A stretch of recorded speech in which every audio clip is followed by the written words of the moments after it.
Yo guys, and welcome to a new video. Today I will be talking about Dracula, a Love Tale.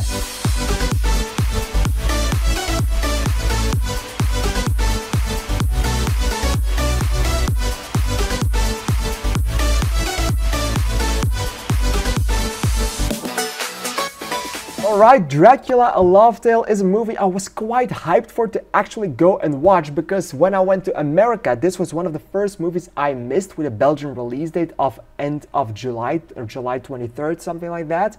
And I for sure thought I was going to miss this release. I actually missed another release. It's the release of Dangerous Animals, a horror film that has done quite well in America score-wise, and a lot of people in America quite liked. So I was really hyped to watch that movie, but I completely missed the release date because it only played for 1 week, and then that week I was in America. The Dutch release date in the Netherlands is coming September 11th, and I'll be on another vacation on that week, so I hope they will also play. They will play it for longer as 1 week, because if they only also play it for 1 week, I will completely miss it 2 times in a row. So I hope they play it for 2 weeks in straight. But with that being said, I watched Dracula today in a movie theater because, as to my surprise, they played the movie for 4 weeks straight already. And for a Belgian release date like this, that is big. The only real movies that get 4 weeks of releases are like the big releases, or the children's movies that usually get 4 to 5 months, and the big releases like a Fantastic Four usually gets around 2 months. But 4 weeks for a generic movie that no one will go visit is quite something. And even when I watched this movie after 4 weeks of being released, the theater was still like 20% full, and 20% is big for Belgium. There are some big movies in opening week that do not even get a 20% full room. So that was quite something. I was quite happy to see a lot of people going to this movie because, well, the scores weren't that perfect. This movie had a scheduled release date in America at the end of July as well. But whenever I was in America and I looked for it, I could not find it anywhere. And I could not find a cancellation of it. I could not find anything of it. It was just gone. It was just, it never came out there. It was really weird. And it was really strange to have that happen. I thought, like, in Belgium they can just drop something, but in America that has to be a big deal, right? I could not even find a news article on it, and I was just not there. So I was like, what is happening with this movie? Some people watched it, and apparently in France it did quite well, because I've seen a lot of French reviews for it, but the reviews were also kind of dim, and the reviews weren't that great, and I was like, oh, so that's the reason the movie is shit. Still, I was very hyped to go and see it because, well, it played when I got back in Belgium, so this was my top priority to watch, even over The Naked Gun, which I still haven't seen, and I've been back for half a week.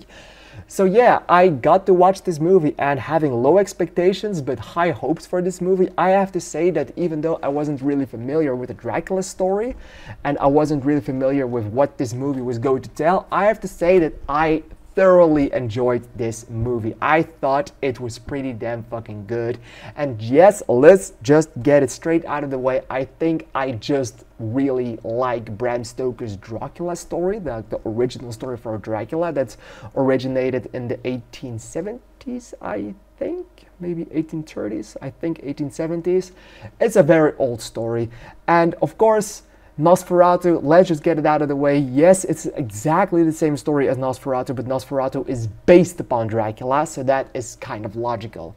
But with the release date of 2024's Nosferatu by Robert Eggers and then Luc Besson's Dracula, a Love Tale releasing so close to each other, the comparisons are bound to be made. And I have to say, even though that Robert Eggers' Nosferatu is definitely the better movie, I thoroughly enjoyed this one as well, even though I was watching the same movie, just with a bit more of color, a little bit more of humor, and a bit more horny stuff happening as well. Not that Nosferatu did not have any horny stuff, but I have to be honest, what Nosferatu did well was everything. But what this one did well is actually give me some kind of an explanation as to why in Nosferatu the role that Lily Rose Depp played in that new movie was so incredibly important. Like, we had some glimpses of it and there was some kind of tension there, but I never fully grasped in any kind of Nosferatu, and I've seen the original version from 1927, I have seen the remake from the 70s or the 50s, and I have seen the 2024 version of it. And I never really understood why she was so incredibly important. And then this movie, the Dracula story, actually told me that. It's the first big Dracula origin story I have watched. I have seen other Dracula content like Renfield and other movies, but this is the first real origin story for Dracula, the first real Bram Stoker story that I have seen. Like The Voyage of the Lost Demeter 2 years ago also was a kind of a Dracula story, but you know, this one is the real deal. And I was happy to say that I got more information than I wanted and that I expected to get, and that was really nice, and I was definitely not expecting that. And I also have to say that the movie did the story quite well, and quite well in a way that the setup for it was good, the way they told the story was good, with some kind of flashback sometimes popping in, and then the other story with the love tale and stuff like that. And I have to say that the love tale was written in the story pretty damn well, and everything with Dracula was also written in pretty damn well. And the only thing that was bothering me with the story is the fact that the movie is told in like chapters without being told in chapters. Like, we have a lot of Dracula past, we have Dracula now, we have the story with the doctor that was played by Willem Dafoe in the Nosferatu version, but now it's played by Christoph Waltz, and we always love Christoph Waltz.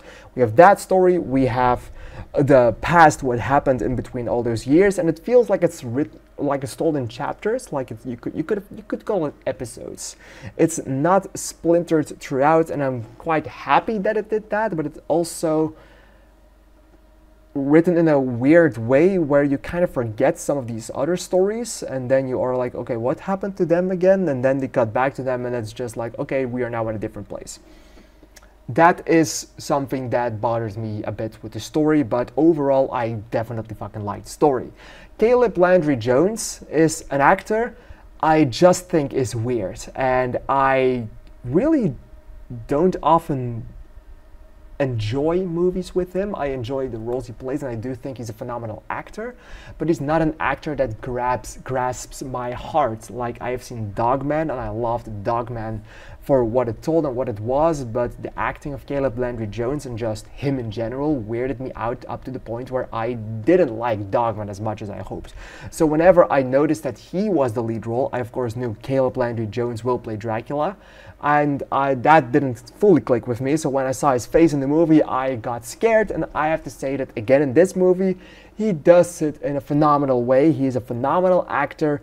He is very fucking good in the role, and I have to say that in this role, I fully accepted him as Dracula. It fully worked for me. The older makeup that they gave him, I was wondering if this is how Dracula is supposed to look, because it's the exact same as Gary Oldman looked in the Dracula movie. I haven't seen that one yet, so we'll definitely watch that one as well.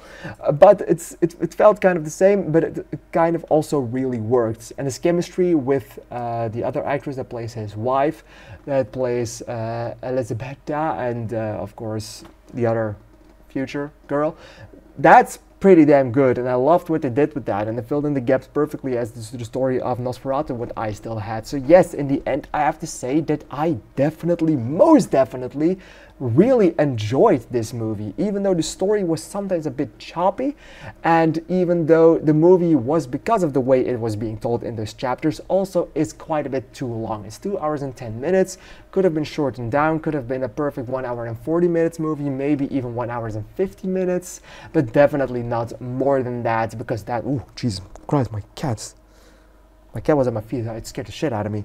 Alright, sorry. That could have been shortened down quite a bit, and there's also a little bit too big of a tonal shift in this movie. Like, we have this dark story, you have this horrific story, we have these horror elements being placed in the story, but then we also have these little stone devils that are being squandered in the movie, and they are like funny. They do a lot of funny stuff with them, and a lot of funny stuff happens to these things, and they are comedic reliefs of the movie, which didn't really work. Like, you could have taken the comedic elements out of it completely and it would have worked better. The comedic elements were 100% misplaced in this movie and should not have been in there, and they took the movie down a bit. In my opinion, I did not think they were supposed to be there.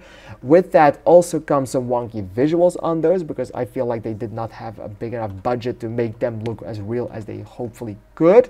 Making sure that the visual effects also are a bit taking you out of the movie. And that's not a English sentence, but I lost the word for it. But they're taking you out of the movie. They are... No, it's so bad I even forgot the Dutch word.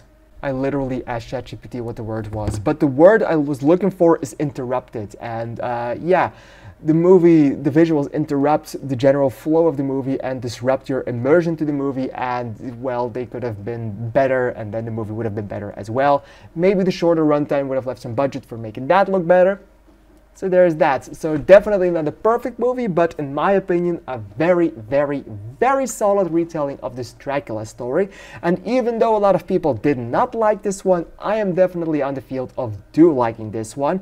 I feel like the story is great, even though it has some flaws. The visuals are wonky and the humor wasn't really that perfect. I still found myself to have a great enough time with this movie to definitely say that this is one of the better movies that I have seen this year.